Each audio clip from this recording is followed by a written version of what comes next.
마이크 테스트 하겠습니다. 하나, 둘, 셋, 하나, 둘, 셋.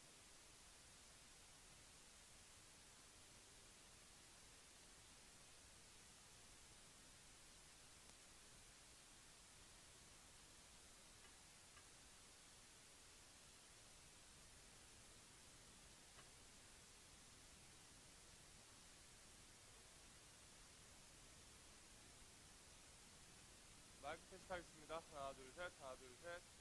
마이크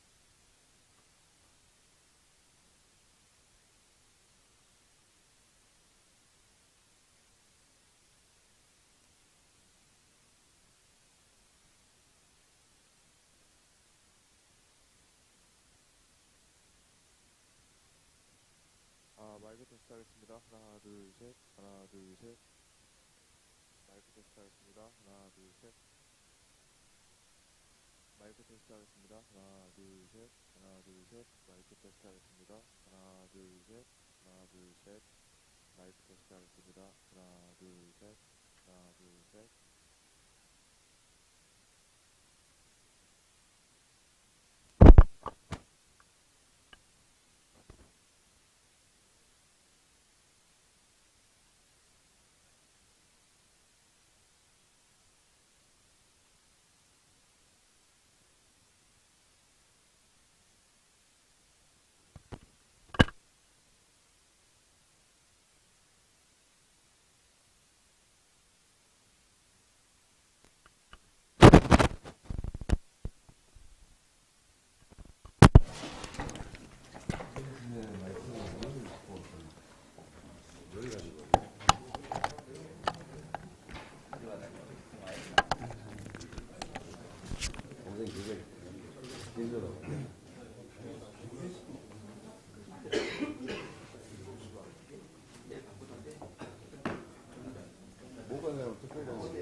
이거 지금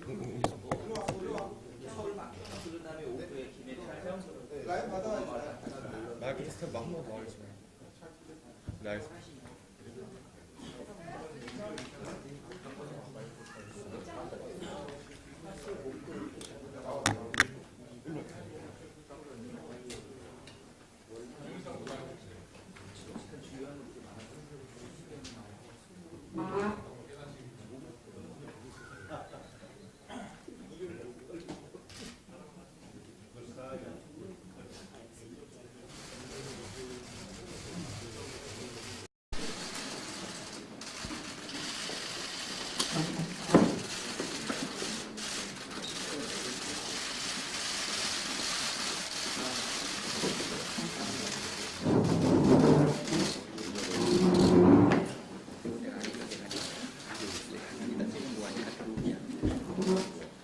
네, 지금부터 제176차 원내대책회의를 시작하겠습니다.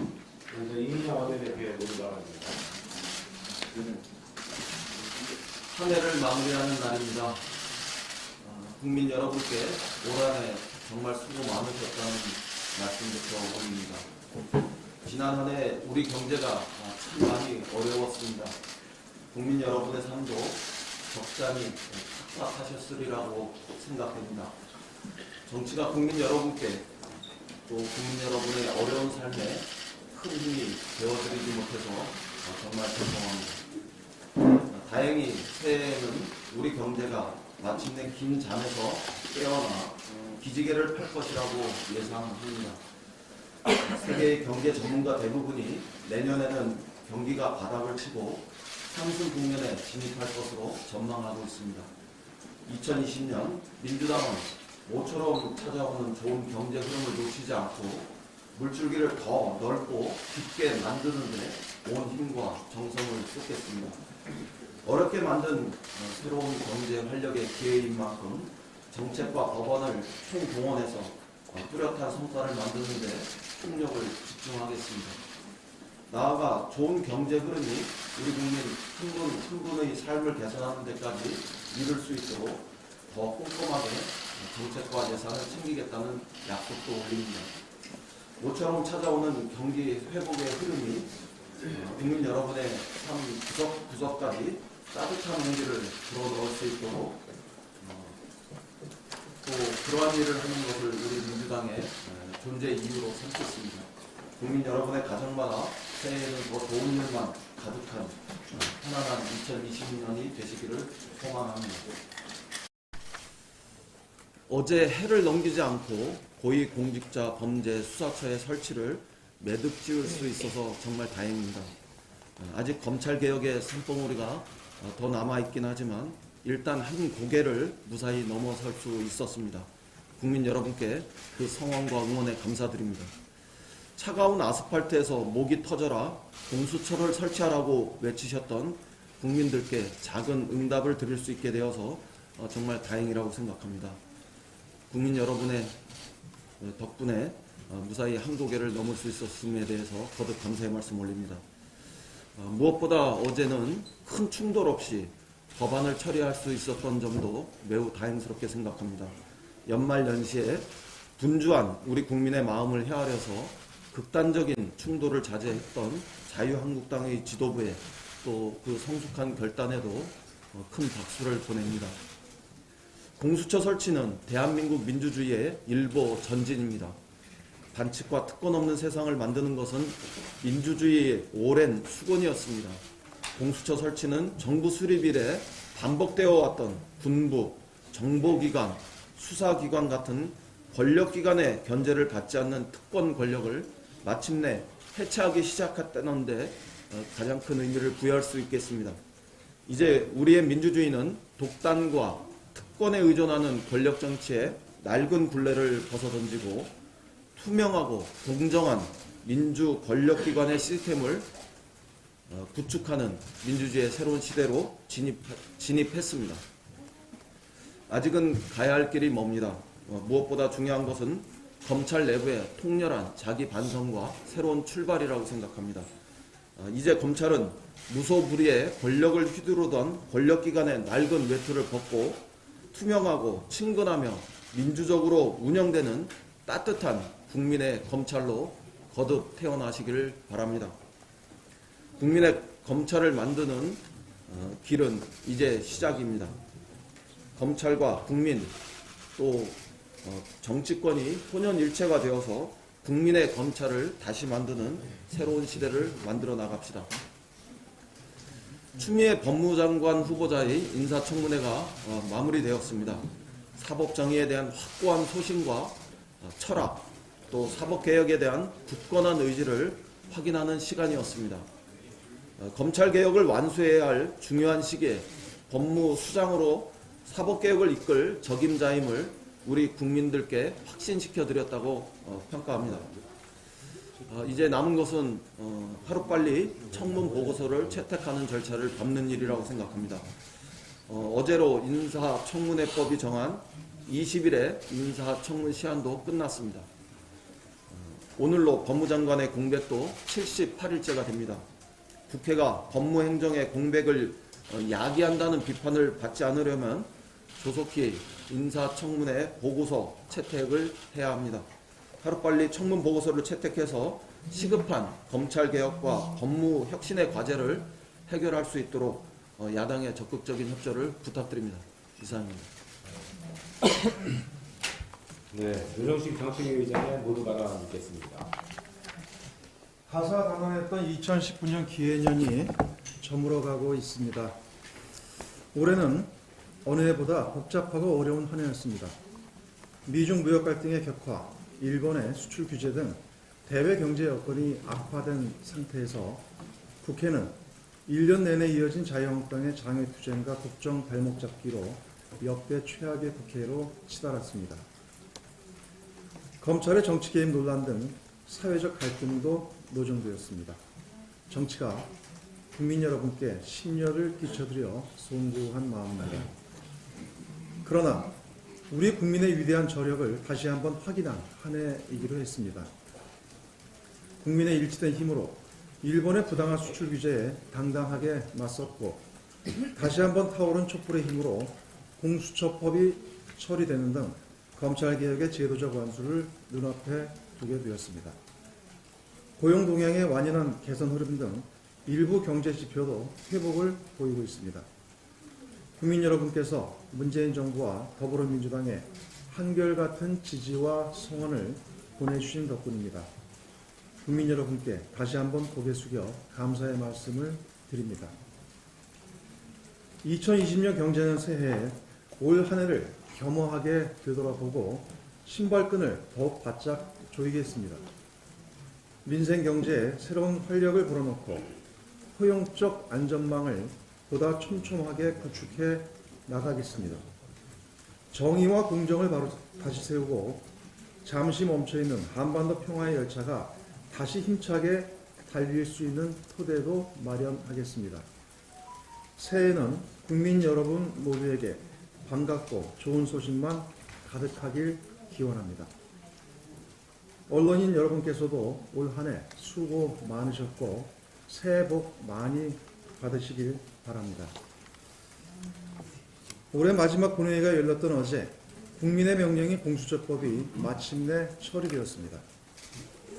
이로써 1954년 형사소송법 제정 이후 65년 만에 검찰의 무소불위 성역이 무너졌고 공수처 도입론이 20여 년 만에 끝내 결실을 맺었습니다.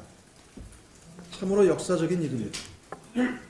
공수처는 고위공직자의 범죄를 전담하는 별도의 수사기관으로서 무소불위의 검찰 권력을 견제하고 법 앞에 평등과 정의를 실현할 것입니다. 검사도 죄를 지으면 그에 따른 처벌을 받고 검찰의 제 식구 감싸기도 불가능해질 것입니다. 이번 공수처법 처리로 인해 대한민국은 검찰공화국의 오명에서 벗어나 법치주의와 사법질서를 바로 세우는 획기적인 이정표가 세워졌습니다. 검찰 역시 견제와 균형의 민주적 원칙에 따라 국민의 감시와 통제를 받는 민주적 기관으로 재탄생할 수 있는 기반이 마련된 것입니다. 오로지 조직에만 충성했던 검찰에서 국민을 위한 검찰로 거듭나는 중대한 전기가 될 것입니다. 더불어민주당은 공수처에 이어 검경 수사권 조정의 처리를 통해 국민이 명령하는 검찰개혁을 반드시 완수할 수 있도록 하겠습니다. 자유한국당에게도 당부드립니다. 선거법 개정과 공수처법 등 개혁 입법이 물꼬를 튼 상황에서 더는 이들 법안 저지를 빌미로 민생 법안 발목 잡기를 중단해 주시기 바랍니다. 올해가 고작 하루도 남지 않은 지금 이 순간까지도 국회가 마땅히 처리해야 하는 법안들이 산더미처럼 쌓여있는 현실을 직시해야 합니다. 특히 헌법 불합치에 따라 당장 내년부터 효력이 상실되는 DNA법, 집시법, 세무사법 등 6개 법안과 주택법, 지방세 특례 제한법 등 핵심 민생 법안의 경우 하루속히 처리해야만 합니다. 이 가운데 기초연금 월 30만원 지급 대상 확대나 기초급여액 지급 대상 확대, 농어업인 연금보험료 지원 연장의 경우 조속히 관련법이 처리되지 않으면 당장 새해 1월부터 국민들께서 연금 지원을 받지 못하게 됩니다. 연금 지원이 없게 되면 도대체 어떻게 이 추운 겨울을 버틸 수 있겠습니까? 또한 자칫 잘못하면 이미 배정된 770억 원의 혈세를 허공에 날릴 수도 있습니다. 올해 마지막 남은 하루라도 국회가 민생에 전력할 것을 자유한국당에게 촉구합니다. 자유한국당이 할 일은 의원직 사퇴 결의가 아니라 조속히 민생법안 처리에 나서는 길입니다. 당장 법사위 등 관련 상임위를 열어 법안 처리에 최대한 속도를 내야 합니다. 특히 법안 처리 이후 실제 소요되는 행정 절차까지 감안해 새해가 시작되는 즉시 본회의를 열고 해당 법안들을 처리해야 할 것입니다.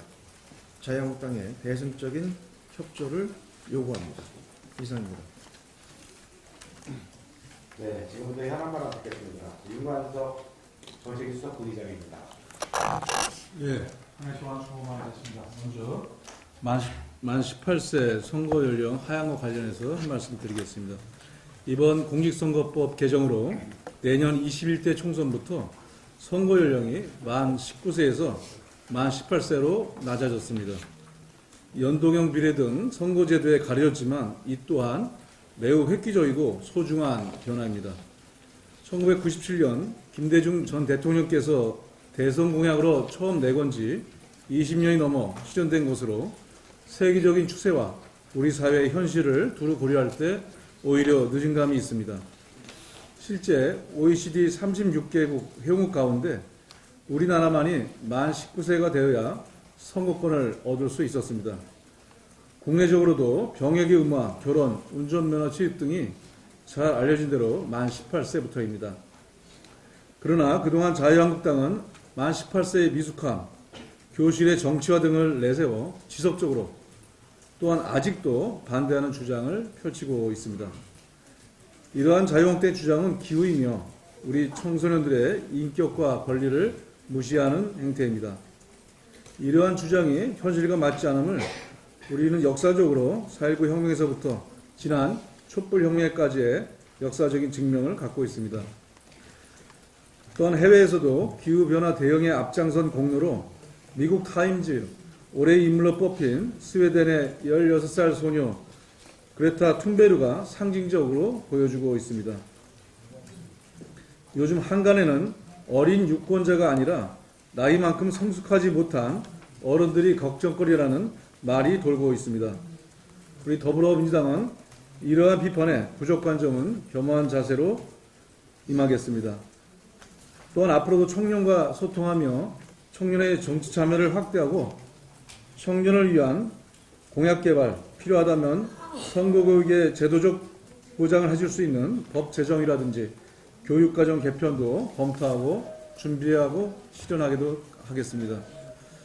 아울러 우리 당은 최근 인재영입에서 보여주듯이 청년 정책들을 주요한 공약으로 내세우면서 앞으로 2020년 경자년이 청년 정치의 원년이 될 수 있도록 최선을 다하겠습니다. 이상입니다. 네, 다음 현안 발언은 최은열 정책기록위원장입니다. 오늘 아침 하늘을 보니 미세먼지가 완전히 거치고 속이 시원할 정도로 맑고 깨끗한 공기가 우리를 반겨주었습니다. 오늘 아침의 하늘처럼 새해에는 정치, 경제, 사회 등 모든 분야에서 보다 맑고 밝은 미래가 펼쳐지기를 기원해 봅니다. 경제 분야에서도 우리에게 기대를 갖게 하는 여러 가지 지표들이 발표되고 있습니다. 11월 산업, 생산, 투자, 소비 지표가 모두 상승하는 트리플 상승을 기록했습니다. 경기 동행지수는 아직 불투명하지만 경기 선행지수 순환 변동치는 0.4포인트 상승하는 99.2로 3개월 연속 상승하고 있습니다. 순환 변동치가 3개월 연속 상승한 것은 2017년 6월 이후 29개월 만에 처음입니다. 상승폭 0.4포인트는 93개월 만에 가장 큰 상승을 기록하고 있습니다. 생산 부분에서 전산업 생산은 전월비 0.4%포인트, 소비 판매는 3.0%포인트, 설비 투자는 1.1%포인트 상승한 등 경기 회복에 기대감을 갖기에 충분하다고 생각이 됩니다. 2020년 경자년 새해 경기가 회복되어 국민들의 삶이 개선되기를 기원해 봅니다. 이상입니다. 네. 다음 현안 발언은 서상석 대표. 2019년 한국 농업을 되돌아보고자 합니다. 그동안 저희 발언을 널리 홍보해 주신 언론인 여러분들께 특별히 먼저 감사의 말씀을 드립니다. 우여곡절 끝에 농업소득보전법의 통과로 사상 유례없는 쌀 목표 가격이 설정되었습니다. 따라서 공익형 직불제도도 그 시행을 앞두고 있습니다. 이는 한국 농업의 미래를 향한 진전된 하나의 도약이라고 생각합니다. 농축수산림인들을 위한 정부 적극적인 정책으로 2020년은 연해보다 희망의 해라고 여겨집니다.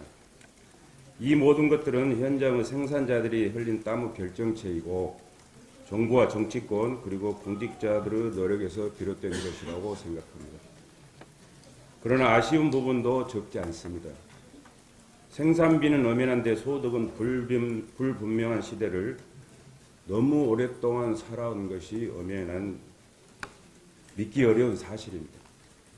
각종 가축 등의 질병은 365일 농가들을 실시간으로 위협해 오고 있고 그 강도 또한 심각해지고 있습니다. 관세는 낮아지고 물가는 상승해서 생산자의 피해는 배로 늘어나고 있고 그 고통 또한 이루 말할 수 없습니다. 특히 도서지역 주민들은 물류, 운송, 교통, 의료, 교육, 문화, 환경, 복지의 사각지대에서 희망과 기약조차 없이 연명해 오고 있습니다. 3만 불 시대의 딴 나라 이야기처럼 들리는 농어촌을 위해 새해에는 정부 각별한 관심과 지원이 있어야 할 것입니다. 그동안 제가 정부 당국에 줄기차게 요구해 온 것이 있습니다. 다시 말씀드리겠습니다. 농산물 최저 생산비 보장제 반드시 도입되어야 합니다. 선진 미래 방역 시스템 구축을 위한 가칭 방역청 신설이 시급합니다. 수산 현대화를 위한 수산진흥청의 설립이 절실히 요청되고 있습니다.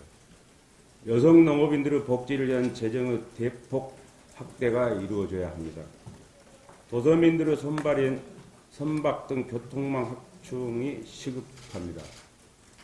특별히 지자체와 협동조합의 상생과 협치를 위한 모델 구축과 시범 실시를 강력히 요청합니다. 전국의 농수축 산림인과 여성 농업인 여러분, 지난 한 해 수고 많으셨습니다. 새해 더욱 힘내십시오. 이상입니다. 네, 다음 하는 발언은 윤우덕 부대표입니다. 예, 선거권 연령이 2005년에 20세에서 19세로 확대된 이래 무려 15년 만에 18세로 확대되었습니다. 제가 19대 국회, 20대 국회 연이어서 18세로의 참정권 확대 법을 낸 의원으로서 감회가 깊다라는 말씀드립니다. 이로여서 이제 OECD 36개국에서 18세로 선거 연령을 확대한 마지막 나라가 됐습니다. 반면 일본은 2015년에 선거법을 고쳐서 만 20세에서 18세로 2개년을 확대하였지요. 대한민국이 디지털 시대에 들어서 일본에 뒤진 것은 아마도 선거권 연령을 확대하는 데서 뒤진 것이 유일한 게 아닌가 생각됩니다. 참 부끄러운 일입니다. 이유는 분명했습니다. 18세로의 투표권 확대가 보수 정당이 젊은 세대의 투표권 확대가 자당에 불리하다는 선입견을 지우지 못해서 이렇게 늦어진 것입니다. 민주주의 신장의 지표인 투표권의 확대에 그동안 보수 정당이 저항을 해왔던 것이죠. 반성하시길 바랍니다. 이제 법 시행이 4월 15일까지 한 100일 정도 남았습니다. 일각에서 우려가 있는 것도 사실입니다. 그 핵심은 학제 문제와 18세 투표권의 문제, 즉 고교 교실에서의 선거운동에 대한 우려입니다. 심지어 야당의 주요 핵심 지도부의 일원의 한 사람은 고3교실에서의 투표권을 선거운동을 제한하기 위해서 2002년 3월 1일 이전에 태어난 그 학생들에 대해서 잘못 말했습니다. 3월 1일로 끊어서 투표권을 부여하자라는 법을 선거법 개정안을 내겠다고 합니다. 그런데 교육부의 2019년 4월 1일 기준 자료에 의하면 전국의 고3 학생은 50만 1616명입니다. 그런데 그 중에서 이미 투표권을 가지고 있는 늦깎이 고3 학생이 19세인 고3 학생이 3,982명이 있습니다. 그리고 내년 총선에서 선거권을 부여받을 수 있는 만 18세 학생은 14.5%인 72,843명입니다. 고3 학생 중에서 84.6%는 이제 해당이 안 되는 것이죠. 만일 고교 교실에서의 투표권 선거운동을 제한하기 위해서 그런 무리한 법을 만든다면 19세인 학생이 이미 할 수 있는 권한을 가지고 있는 3,982명의 권리를 제한하는 법을 내게 되는 것입니다. 분명히 말씀드립니다. 받아들여야 됩니다. 더 이상 꼰대짓 하지 마시기를 당부드립니다. 그리고 한 말씀 더 드립니다. 통계청 인구 추계에 의하면 2019년에 만 18세는 59만 4,278명인데 2020년에 만 18세의 인구는 51만 1,707명입니다. 급격히 줄지요. 이번 선거법 개정의 효과는 고3 이외의 18세가 43만 8,864명, 즉 86%인 이미 사회에 진출하였거나 대학교 1학년, 2학년 학생들에게 투표권을 확대한 것이 핵심입니다. 만 고3이고 18세인 대상 학생들은 7만 2,843명으로 14% 정도에 해당하죠.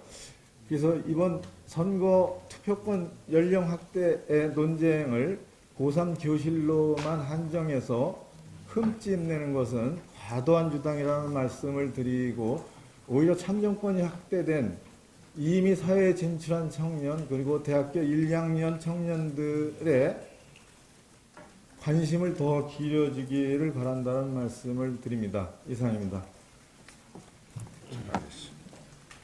네, 마침내 한 말씀 드리겠습니다. 어제 지난주 선거법에 이어서 공수처법이 국회가 통과됐는데요. 아마도 이것을 추진했던 정당과 그 지지자들 입장에서는 굉장히 환호와 환영의 일이었을 것이고 반대했던 정당과 그 지지자 입장에서는 통탄할 일 아니었나 생각합니다. 그런데 이제 정도는 오늘 내년부터 하루 남았는데요. 내년부터는 조금 진영 논리를 멈추고 통합과 화합의 정치를 다시 모색해야 되지 않겠나라고 하는 생각을 해봅니다. 광화문에 계신 국민, 서초동에 계신 국민들도 이제 거리를 좀 멈추시고 거리에 나가는 걸 멈추시고 일상으로 돌아와 주실 것도 부탁드리겠습니다. 국회도 이제 더 이상의 싸움만 하는 정치를 좀 지양하고 국민이 걱정하는 그런 국회가 아니고 국민을 걱정하는 국회가 되도록 노력해야 할 거라고 생각합니다. 민생을 챙기고 민생 입법도 처리하고 새로운 대한민국 공정한 나라를 만들기 위해서 여야가 함께 힘을 모으고 노력해 주실 것을 부탁드리겠습니다. 아울러서 언론인께도 좀 부탁을 좀 드리겠습니다. 어제 통과된 공수처법에 대해서 공룡수사처라고 하는 이런 워딩을 뽑은 일간지들이 좀 있는데요. 실제로 공룡 그러면은 굉장히 큰 동물, 상상할 수 어려운 동물 이런 것들이 이제 생각이 나서 이 공수처가 굉장히 큰 조직이구나라고 하는 그런 인상을 주기에 충분한 단어라고 생각이 되는데요. 공수처는 검사 25명 그리고 수사관 40명 이내로 구성된 아주 조촐한 조직입니다.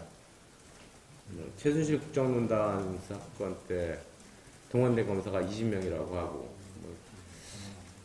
정확하지는 않겠습니다만 한간에 조국 전 장관에 대한 수사에 동원된 검사와 수사관이 200여 명이 넘는다라고 하는 이런 보도들이 있었죠. 그런 거 생각하면은 실제 공수처가 아무리 수사를 많이 해도 1년에 3건 이상 수사하기가 어려울 것이다라고 하는 일선 검사들의 그런 얘기들이 있습니다. 너무 편향된 단어를 쓰므로 해가지고 국민을 갈라놓는 그러한 일들을 좀 우리 언론인들께서도 좀 지양해 주실 것을 부탁드리겠습니다. 이제 하루 남았는데요. 마무리 잘 하시고 새해 복 많이 받으십시오. 이상으로 공개회의를 마치고 비공개로 전환하도록 하겠습니다. 의원님 여러분 도와주십시오. 고맙습니다.